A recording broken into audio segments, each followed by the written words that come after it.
তাব্বাত ইয়াদা আবি লাহাবি ওয়া তাব কি জন্য নাজিল হয়েছিল? নবী সাল্লাল্লাহু আলাইহি ওয়াসাল্লাম যখন সবাইকে সমবেত করে বলেছিলেন যে আমি যদি বলি তোমাদেরকে এই পাহাড়ের পিছনে শত্রু দল অপেক্ষা করছে, তোমরা কি আমার কথা বিশ্বাস করবে? সবাই বলেছিল যে আমরা তোমাকে আল আমিন বা সত্যবাদী বলে জানি, অবশ্যই তোমার কথা বিশ্বাস করব। তখন তিনি বলেছিলেন কুলু লা ইলাহা ইল্লাল্লাহ তুফলিহুন, তোমরা শুধু বলো লা ইলাহা ইল্লাল্লাহ, আল্লাহ ছাড়া কোনো ইলাহ নেই, তোমরা সফল হয়ে যাবে। এটা আইয়ামে জাহিলিয়াতের কথা।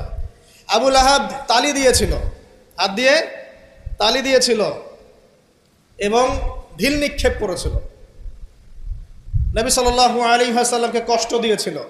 আল্লাহ পাক সূরা নাজিল করেছেন তাব্বাত ইয়াদা আবি লাহাবি ওয়া তাব, ধ্বংস হোক আবু লাহাবের দুই হাত এবং সে নিজেও ধ্বংস হোক। কিয়ামত পর্যন্ত এই পৃথিবীতে যদি একটা মুসলিমও